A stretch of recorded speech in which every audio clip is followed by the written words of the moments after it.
E aí, pessoal, tudo bem com vocês? Estou aqui para mais um vídeo para falar sobre o direito nos Estados Unidos. E nesse vídeo eu quero falar sobre provas e evidências. No Brasil, no direito brasileiro, essa matéria ou esse tema não é muito enfatizado. É, não sei nem, que eu me lembre sobre provas no Brasil, especialmente na área civil, o que se enfatiza muito é que tem que haver um convencimento do juiz, né? Então, pelo que eu lembro, é só isso. Os advogados, assim, na prática, não discutem mais do que isso. E aqui nos Estados Unidos tem, tem muito mais. Isso é muito, tem um foco muito grande nisso, tanto que uma das matérias obrigatórias do curso de Direito é bem essa matéria que estuda a evidência, matéria chamada Evidence. Então, inclusive, se você vê em filmes ou séries, quando você tem advogados durante um julgamento e de repente um dos advogados fala uma coisa e o outro fala objeção, tipo assim, né? Essa objeção por quê? Porque essa evidência que você quer introduzir para o processo ela é inadmissível. Então, nessa matéria a gente estuda a admissibilidade das evidências. É claro que a gente já estudou sobre evidências em outras matérias, especialmente processo civil, processo criminal que eu estou tendo nesse semestre, mas nessa matéria a gente estuda com muito mais profundidade e tem muitas regras e muitas exceções, talvez mais exceções do que regras. Então vamos lá. Vou falar de um tema que é bem importante aqui, que é o nível de prova. Como assim o nível de prova? Dependendo do procedimento criminal, ou melhor, do procedimento jurídico, o nível de prova exigido para que um procedimento seja considerado legal vai ser maior ou menor. Como assim? Suponha que você está andando na rua de carro e um policial te para porque você ultrapassou o sinal vermelho e ele vai te dar uma multa. Então o policial tem autoridade para ir lá te dar a multa. No entanto, conforme ele está fazendo lá a multa para te dar, ele olha dentro do seu carro, né, enquanto ele está falando com você, e ele vê um pacote estranho ali, que parece que contém drogas, e ele vê que você está suando, você está nervoso. Então, a pergunta seria, o policial então pode investigar o seu carro para ver se ali tem drogas? Então, a resposta é depende, né? A resposta clássica de advogado, depende. Depende do quê? A lei americana, de acordo com a Constituição dos Estados Unidos e de acordo com a Suprema Corte dos Estados Unidos, exige que o policial, para fazer isso, ele tenha causa provável para desconfiar que você está levando drogas no seu carro. Então ele não pode só chegar e falar, não, eu quero ver o que tem lá dentro. E a gente estuda muitos casos que falam sobre isso, especialmente na área de processo criminal. Então como que é que acontece? Geralmente o policial para uma pessoa, desconfia que tem drogas e investiga o carro, encontra drogas, a pessoa é processada pelo Estado, e aí a defesa faz uma moção falando que essa prova é inadmissível. O que eles vão argumentar? A defesa vai argumentar que o policial não tinha causa provável para investigar. E aí isso é uma questão do júri. O júri vai investigar tudo ali, assim, para ver se realmente o policial tinha causa provável.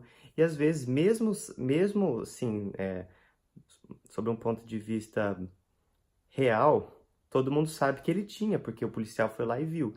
Mas mesmo que seja descoberto que ele tinha drogas no carro, se for constatado que o policial não tinha causa provável, essa prova não pode ser usada contra esse indivíduo.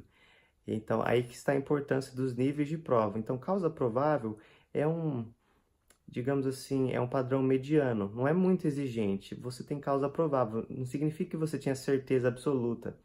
Então, você tinha, sim, uma desconfiança, assim, robusta, assim, não era uma certeza absoluta, mas uma desconfiança robusta, eu chamaria dessa forma.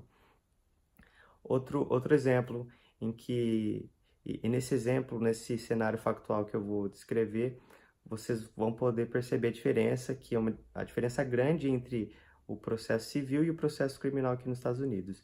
Então, por exemplo, suponha que você é, foi assaltado na rua e aí te bateram. Um exemplo.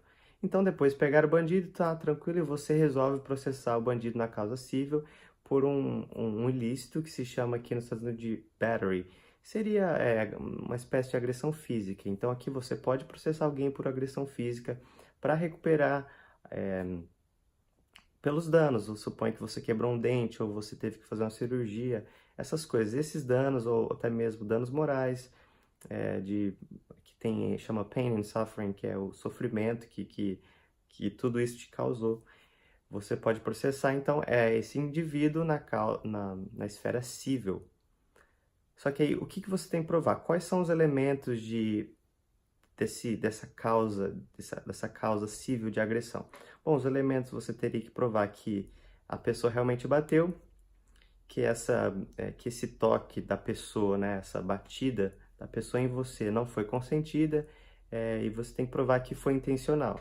Então, são 3 elementos, e provar os danos, né, que você teve danos. Então, 4 elementos, você tem que provar isso. Mas, o que significa provar? Se for em causa civil, o padrão que se usa para se constatar que existe uma prova é algo que eles chamam de preponderance of the evidence, que é a preponderância da evidência. Ou seja, 51% de chance de tudo isso, desses 4 elementos terem sido estabelecidos. Então você vê que é maior do que probable cause, né, a causa provável, mas também é menor do que do padrão que seria usado no processo criminal. E qual que é o padrão no processo criminal? É o que eles chamam de certainty beyond a reasonable doubt, que é certeza além de qualquer dúvida razoável. Então você vê que, enquanto no processo civil é pela preponderância da evidência, ou seja, mais provável do que sim, mais provável que sim do que não, que todos os elementos estão estabelecidos, e que a gente chama de 50% mais 1,